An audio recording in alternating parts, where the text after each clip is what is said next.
সাধারণ একজন ব্যাংক কর্মচারী, যার নুন আনতে পান্তা ফুরানোর দশা। ধারের টাকা পরিশোধ করতে পারে না বলে মুখ লুকিয়ে রাখতো সবসময়। নিজের বাচ্চাকে যে একটা টি শার্ট পর্যন্ত কিনে দিতে পারতো না। সেই ছেলেটি একসময় শত কোটি টাকার মালিক হয়ে যায়। কিন্তু কিভাবে? আসুন জেনে আসি একজন সাধারণ মধ্যবিত্তের কোটিপতি হবার গল্পটি। 19 মার্চ 1992, বোম্বে শহর। সকালের আলো ফোটার সাথে সাথে ভাস্করের ঘড়িতেও অ্যালার্ম বেজে ওঠে। অ্যালার্ম অফ করে ভাস্কর মর্নিং ওয়াকে বেরিয়ে পড়ে।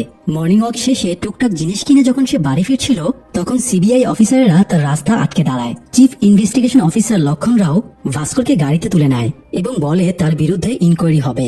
এরপর ভাস্করকে নিয়ে মাগাধা ব্যাংকে চলে যায়। ভাস্কর মূলত এই ব্যাংকেই চাকরি করত। দুদিন আগে সে এখান থেকে রিজাইন করেছে। যাই হোক, খুব সকাল হওয়ায় ব্যাংকের কার্যক্রম তখনও শুরু হয়নি। ভাস্কর লক্ষণ রাওকে জিজ্ঞেস করে তার অপরাধ কি। লক্ষণ রাও বলে ভাস্করের বিরুদ্ধে অনেক অভিযোগ, ব্যাংকের ফান্ড মিসইউজ করা, সিকিউরিটিজ এবং ব্যাংকের রিসিট ফ্রড করা, এইসবই আর কি। ভাস্কর অফিসারের কথায় আর কোনো প্রতিউত্তর দেয় না। সে তাদের ইনকোয়ারি চালিয়ে যেতে দেয়। এই সময় ভাস্করের কাছে তার স্ত্রীর ফোন আসে এবং জানায় সিবিআই এর লোকেরা তাদের বাড়িতে সার্চ করছে। ভাস্কর স্ত্রীকে তাদের কোঅপারেট করতে বলে। তো এখন কথা হলো, এই যে ভাস্কর চুপচাপ আছে, এর কারণ কি? সে কি আসলেই অপরাধী? সেটা জানতে হলে আমাদের আরো 3 বছর পেছনে যেতে হবে। তখন 1989 সাল। ভাস্কর এই ব্যাংকেরই একজন সাধারণ কর্মচারী ছিল। তার মাসিক বেতন ছিল মাত্র 6,000 টাকা আর ব্যাংক লোন ছিল 36,000 টাকা। সেই সাথে টুকটাক ধার বাকি তো ছিলই। ভাস্কর চাকরির ক্ষেত্রে নিজের কাজের ব্যাপারে অত্যন্ত ডেডিকেটেড ছিল। সে 3 বছরে 3 বার সেরা এমপ্লয়ি হওয়ার অ্যাওয়ার্ডও পেয়েছে। আপাতত তার টার্গেট এমআরএম বা অ্যাসিস্ট্যান্ট রিজিওনাল ম্যানেজার পোস্টের উপরে, কারণ 1 মাস পরে বর্তমান এমআরএম রিটায়ার করবে।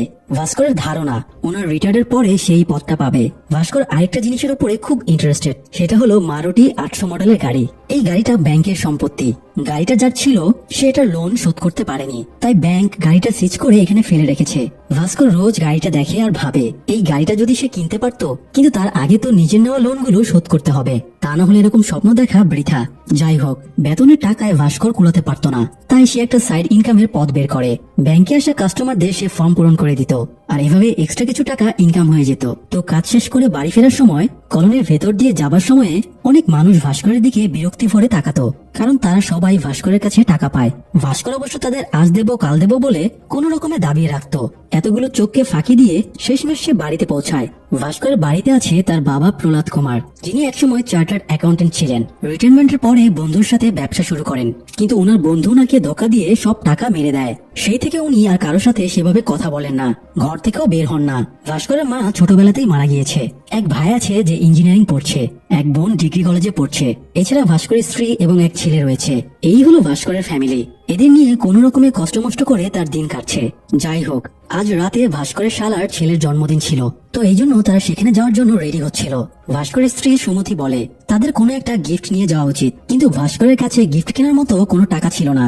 আবার আত্মীয়র বাড়ির অনুষ্ঠান, খালি হাতেও যেতে পারবে না। তাই তারা বাধ্য হয়ে ছেলে কার্তিকের প্রিয় খেলনাটা গিফট হিসেবে নিয়ে যায়। ভাস্কর গরিব ছিল বলে শ্বশুর বাড়িতেও সে কোনো সম্মান পেত না, কেউ তার সাথে ভালো ব্যবহারও করতো না, কেমন যেন এড়িয়ে চলতো। তো ভাস্করের জন্য তার স্ত্রী ছিল সেখানে তেমন একটা গুরুত্ব পেত না। সুমতির মা চায় সে ভাস্করকে ছেড়ে দিক, উনি সুমতির আবার বিয়ে দেবেন। মায়ের মুখে কথাটা শুনে সুমতি খুব আপসেট হয়। এরপরে সে আরেকটা আপসেট হবার মতো ঘটনা ফেস করে। জন্মদিনের কেক কাটার পরে সুমতির ভাবি বাচ্চাদের কেক দিচ্ছিল, সেখানে কার্তিকও ছিল। সে কার্তিককে একটা ছোট পিস দেয়। কার্তিক একটা বড় পিস চাইলে সে কার্তিককে বলে তুমি এতটুকুই ডিজার্ভ করো। আড়াল থেকে দৃশ্যটা দেখার পরে সুমতি খুব রেগে যায়। সে তখন কার্তিক আর ভাস্করকে নিয়ে বের হয়ে যায়। এরপরে তারা একটা ক্যাফেতে আসে। কার্তিকের খিদে পেয়েছিল, তাই ভাস্কর বার্গার আনতে যায়, কিন্তু তার কাছে 3টা বার্গার কেনার মতো টাকা ছিল না। সে দোকানদারকে বলে 2টা বার্গার দিতে। দোকানদার ভাস্করের পরিস্থিতি বুঝতে পেরে 2টার দাম নিয়ে তাকে 3টা বার্গারই দেয়। খাবার পেয়ে কার্তিক খুশি হলেও সুমতি খুব আপসেট হয়েছিল। এরকম অভাব, দুর্দশা, অপমান, তাচ্ছিল্য সে আর সহ্য করতে পারছিল না। ভাস্কর ভরসা দেয় একদিন সব ঠিক হয়ে যাবে। এবারের মতো সে কোনো রকমে সুমতিকে শান্ত করে নেয়। পরের দিন অফিসে যাওয়ার পরে ভাস্করের কাছে অ্যান্টনি নামের একজন লোক লোনের জন্য আসে। এই লোকটা গতকালও লোনের জন্য এসেছিল, কিন্তু লোকটার কাছে বন্ধক রাখার মতো কিছুই ছিল না, তাই ভাস্কর তাকে ফেরত পাঠিয়ে দিয়েছিল। তবুও লোকটা তার পিছু ছাড়ছে না। ভাস্কর তার বন্ধু এবং অফিসের পিয়ন সাম্বাকে বলে এই লোকটাকে হ্যান্ডেল করতে। সাম্বা উল্টো ভাস্করকে বলে সেজন্য অ্যান্টনিকে হেল্প করে। অ্যান্টনির ইলেকট্রনিক পার্টসের বিজনেস আছে। সে মালয়েশিয়া থেকে 30টা টিভি আনিয়েছিল। এগুলোর দাম 2.5 লাখ টাকা। তো যে জাহাজের টিভিগুলো আসার কথা সেই জাহাজের ক্যাপ্টেন অ্যান্টনির বন্ধু। তার সাথে অ্যান্টনির ডিল হয়েছিল সে অ্যাডভান্স 50,000 টাকা দেবে আর মাল ডেলিভারির পরে বাকি 2 লাখ টাকা পরিশোধ করবে। কিন্তু তার বন্ধু এখন বেঁকে বসেছে। সে বলেছে তাকে পুরো টাকা পরিশোধ করলে তবেই ডেলিভারি দেবে, না হলে টিভিগুলো নিলামে বিক্রি করে দেবে। তো এই জন্যই অ্যান্টনির লোনের প্রয়োজন।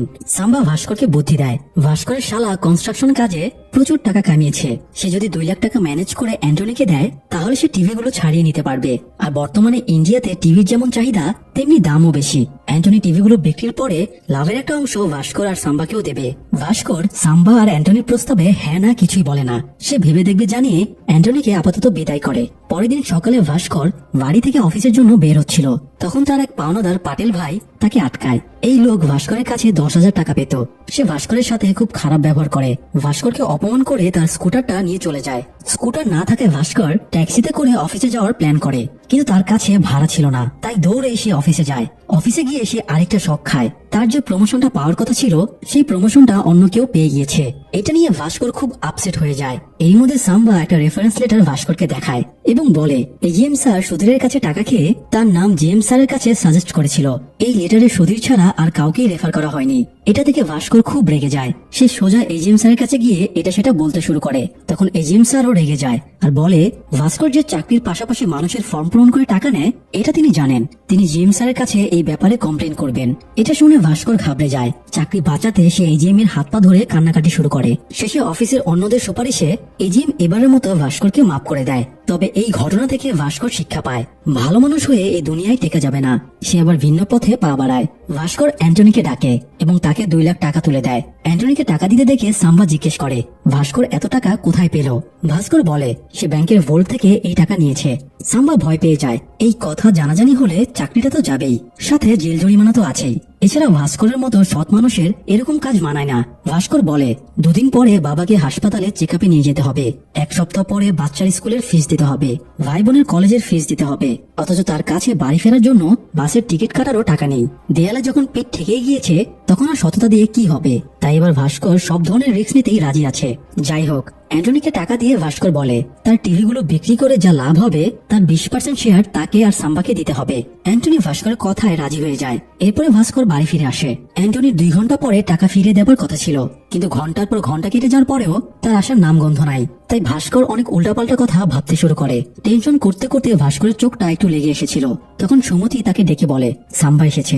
ভাস্কর দ্রুত বাইরে গিয়ে দেখে সাম্বার সাথে অ্যান্টনিও হাসি মুখে দাঁড়িয়ে আছে। তাকে দেখে ভাস্কর দেখে প্রাণ ফিরে পায়। অ্যান্টনি ভাস্করকে লোনের 2 লাখ টাকা ফিরিয়ে দেয়, পাশাপাশি 50,000 টাকা লাভের শেয়ারও দেয়। টিভিগুলো বিক্রি করে অ্যান্টনি 2.5 লাখ টাকা লাভ করেছে। ভাস্কর অ্যান্টনির সততা দেখে তাকে আনন্দে জড়িয়ে ধরে। লাভের টাকা নিয়ে ভাস্কর পাটেলের কাছে চলে যায় এবং তার ধার শোধ দিয়ে নিজের স্কুটার ছাড়িয়ে নিয়ে আসে। আর এরপর থেকেই ভাস্করের জীবনের পালাবদল শুরু হয়। ভাস্কর অ্যান্টনির কাছে শুনেছিল ইন্ডিয়াতে টিভির প্রচুর চাহিদা। এখানে যে টিভির দাম 40,000 টাকা, মালয়েশিয়াতে সেটা 12,000 টাকায় পাওয়া যায়। যদি অর্ডার বড় থাকে তাহলে 8,000 টাকাতেও পাওয়া যাবে। কিন্তু ইন্ডিয়া আনার সময় ট্যাক্সের জন্য টিভির দাম বেড়ে যায়। তো তারা পোর্টের কাস্টমস অফিসারদের ঘুষ দিয়ে টিভিগুলো যদি স্পেয়ার পার্টস হিসেবে নিয়ে আসে তাহলে তাদের আর ট্যাক্স লাগবে না, আর এভাবে তারা কয়েক গুণ বেশি লাভ করতে পারবে। অ্যান্টনির এই আইডিয়াটা ভাস্করের ভালো লাগে, তাই সে এরপর থেকে নিয়মিতভাবে ব্যাংকের ভোল্ট থেকে টাকা চুরি করে অ্যান্টনিকে দিতে থাকে। আর পরের দিনে সেই টাকা আবার ভোল্টে জায়গা মতো রেখে দেয়, ফলে তাকে কেউ ধরতেও পারে না। আবার মোটা অঙ্কের টাকা লাভও করতে থাকে। এভাবে অল্প সময়ের ভেতরেই ভাস্কর তার ধারের সব টাকা পরিশোধ করে দেয়, পাশাপাশি নিজের অবস্থারও উন্নতি করতে থাকে। ভাস্করের এত দ্রুত উন্নতি দেখে সুমতির সন্দেহ হয়। সে ভাস্করকে এই ব্যাপারে জিজ্ঞেস করলে সে বলে ব্যাংক থেকে লোন নিয়ে সাম্বার সাথে সে একটা বিজনেস শুরু করেছে। সে বিজনেস থেকে সে অনেক লাভ পাচ্ছে। ভাস্করের কথা সুমতি বিশ্বাস করে নেয় এবং খুব খুশি হয়। ভাস্কর সুমতিকে কিছু টাকা দেয় নেকলেস কেনার জন্য, কিন্তু সুমতি বলে সেই টাকা দিয়ে কার্তিকের জন্মদিন পালন করবে। তারা কখনোই ঘটা করে কার্তিকের জন্মদিন পালন করতে পারেনি। তো তারা আত্মীয় স্বজন, কার্তিকের বন্ধু বান্ধব সবাইকে জন্মদিনে ইনভাইট করে। তারা এতটা ধুমধাম করে জন্মদিনের আয়োজন করে যে সবার একদম তাক লেগে যায়। তো পার্টিতে অ্যান্টনিও এসেছিল। ভাস্কর, সাম্বা, অ্যান্টনি একসাথে টেবিলে বসেছিল। অ্যান্টনি জানায় তার ছেলে আমেরিকাতে চাকরি পেয়েছে। ছেলে চায় অ্যান্টনিও আমেরিকাতে চলে আসুক, কিন্তু অ্যান্টনি ছেলের বোঝা হয়ে থাকতে চায় না। তার যা পুঁজি ছিল সব ছেলের পড়াশোনার পেছনে খরচ করে ফেলেছে। তাই আমেরিকায় যাওয়ার আগে সে বড় একটা পুঁজি নিয়ে যেতে চায়, আর সেই টাকা দিয়ে আমেরিকাতেই একটা বিজনেস শুরু করতে চায়। সে ভাস্করকে নতুন একটা আইডিয়া দেয়। আগামী শনিবারে দুবাই থেকে 3টা ফরেন গাড়ি আসছে। তারা যদি 10 লাখ টাকা ম্যানেজ করতে পারে তাহলে এই গাড়িগুলো কিনে নিতে পারবে। ইন্ডিয়াতে এসব গাড়ির যা চাহিদা তাতে তারা কয়েক গুণ বেশি টাকায় এই গাড়িগুলো বিক্রি করতে পারবে। অ্যান্টনির অফার তো ভালো ছিল, কিন্তু একসাথে 10 লাখ টাকা ব্যাংকের ভোল্ট থেকে ম্যানেজ করা মোটেও সহজ কথা না। তাই ভাস্কর তেমন একটা আগ্রহ দেখায় না। পার্টি শেষে রাতে ঘরে গিয়ে দেখে আজকে সবাই বেশ খুশি। এর মধ্যে কার্তিক খুশিতে কাঁদতে শুরু করে। সে বলে তার বন্ধুরা তাকে সবসময় ছোট নজরে দেখতো, তাকে খোঁটা দিয়ে বলতো কার্তিক সবসময় আমাদের জন্মদিনে ফ্রিতে কেক খেতে আসে, ওর জন্মদিনে আমাদের কখনো কেক খাওয়ায় না।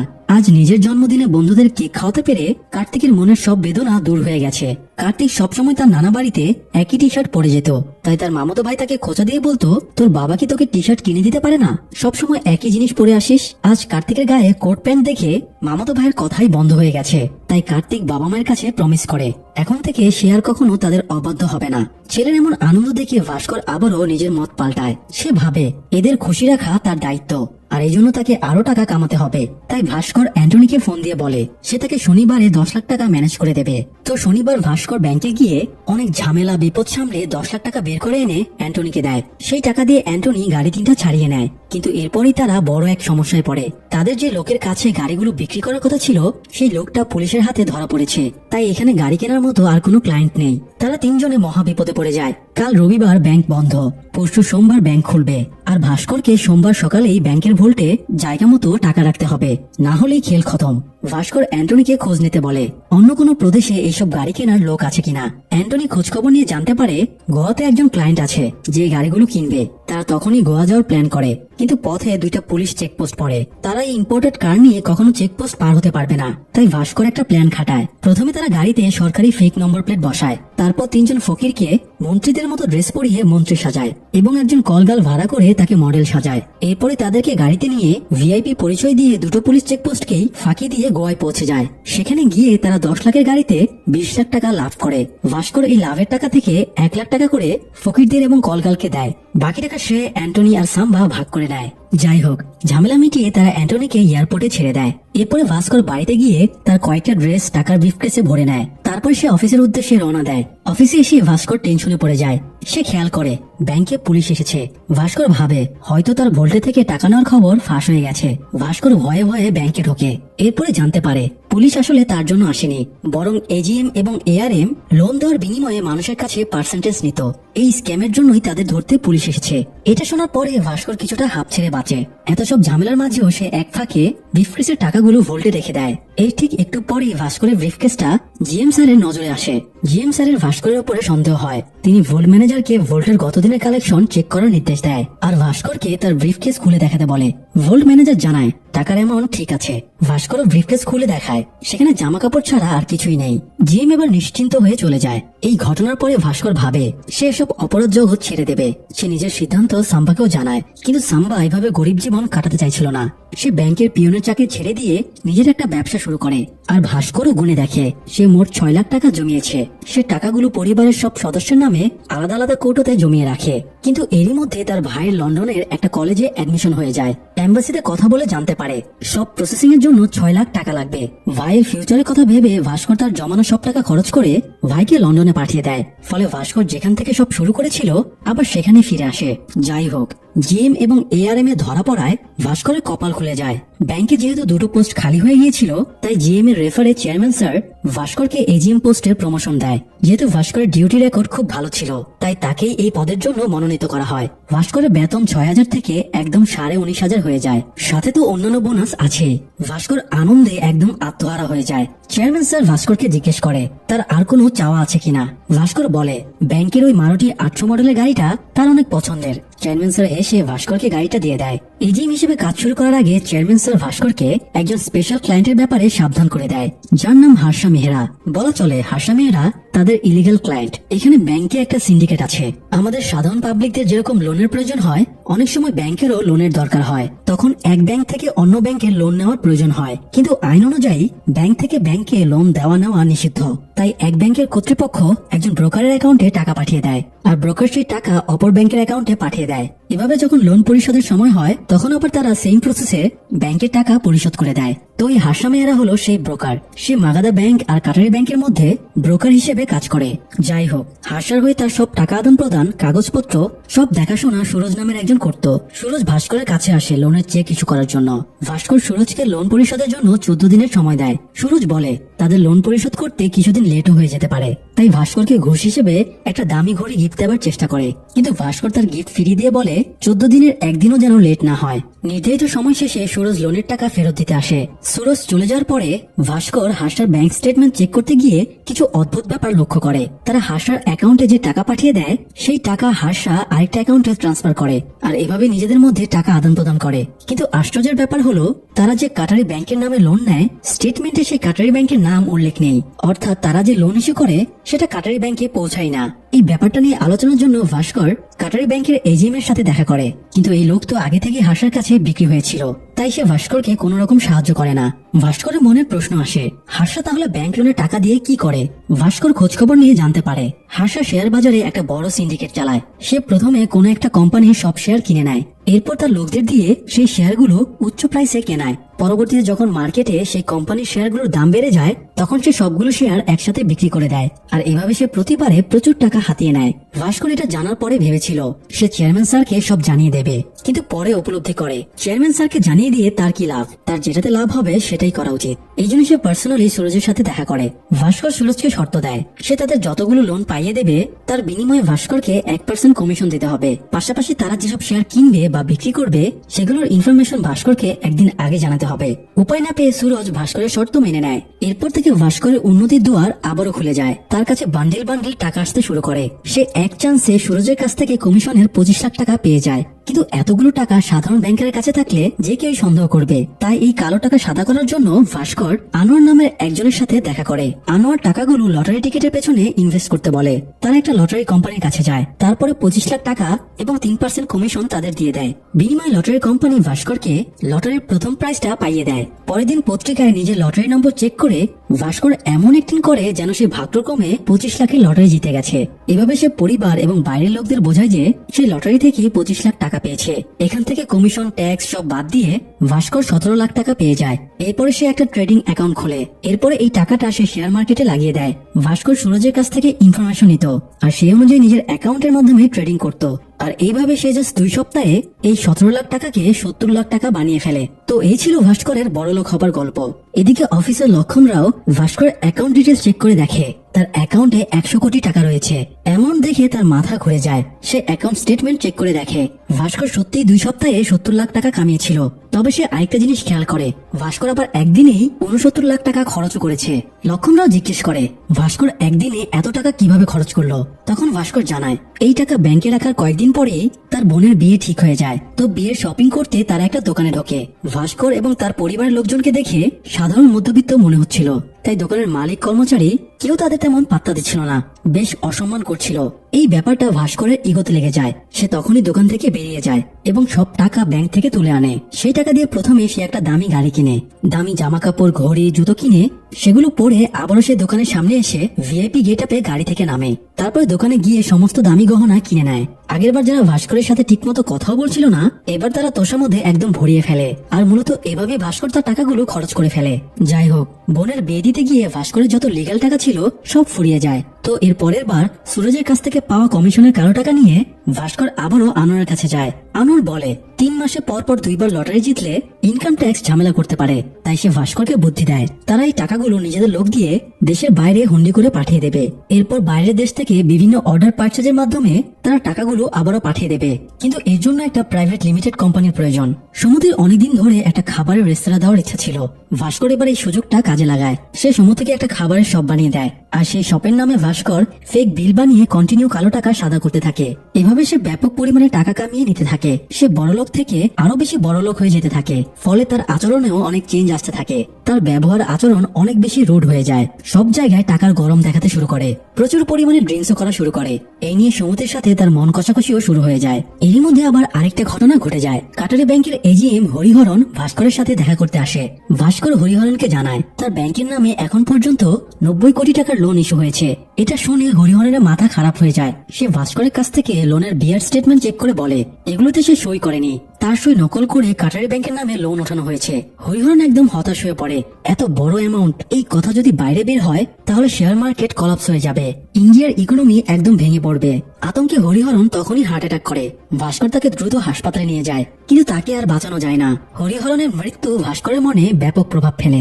সে ভাবে একদিন তো তারও এরকম পরিণতি হতে পারে। সে এবার ভাবে এসব দুর্নীতি ছেড়ে দেবে কিনা। এরই মধ্যে সে আরেকটা ঘটনার সম্মুখীন হয়। ভাস্কর তার শ্বশুর বাড়িতে বেড়াতে যায়। ভাস্করের শালার রিসেন্টলি ব্যবসায় লস খেয়ে নাজেহাল অবস্থা। তার 50 লাখ টাকার প্রয়োজন। সুমতির মা আর ভাবি সুমতিকে রিকোয়েস্ট করছিল, সেজন্য ভাস্করকে বুঝিয়ে তার ভাইয়ের জন্য 50 লাখ টাকার ব্যবস্থা করে দেয়। তখন সুমতি বলে এটা ভাস্করের টাকা, ভাস্কর টাকা দেবে কি দেবে না এটা সম্পূর্ণ তার ব্যাপার। তো এই ব্যাপারটা নিয়ে সুমতির সাথে তার মায়ের একটু তর্কাতর্কি হয়ে যায়। তর্কের এক পর্যায়ে সুমতির মা তাকে খোঁটা দিয়ে বলে আমি তোকে হোমমেড ফুডের বিজনেস প্ল্যান দিয়েছিলাম বলেই তোরা ইনকাম করে খেতে পারছিস। এই কথাটা সুমতির খুব খারাপ লাগে। সে তখনই ফিরে গিয়ে নিজের দোকানটা ভেঙে ফেলে এবং ব্যবসা বন্ধ করে দেয়। বাড়ি ফিরেও ভাস্করের সাথে সুমতির অনেক ঝগড়া হয়। সুমতি এই নতুন ভাস্করকে একদমই একসেপ্ট করছিল না। সে পুরনো সাদামাটা ভাস্করকে ফেরত চাইছিল।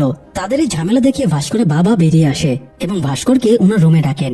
ভাস্করের বাবা অনেকগুলো পে বিলের রিসিট ভাস্করকে দেখায়, যেগুলো সুমতির দোকানের পে বিলের ডকুমেন্টস। ভাস্কর এটা সেটা বলে বাবাকে বোঝানোর চেষ্টা করলে তিনি বলেন আমি একসময় চার্টার্ড অ্যাকাউন্টেন্ট ছিলাম, আমাকে বোকা বানানোর চেষ্টা করিস না। আমি জানি এগুলো কিসের টাকা, এসব মানি লন্ডারিং এর টাকা। তুই যে খেলায় নেমেছিস এটা খুব ডেঞ্জারাস একটা গেম।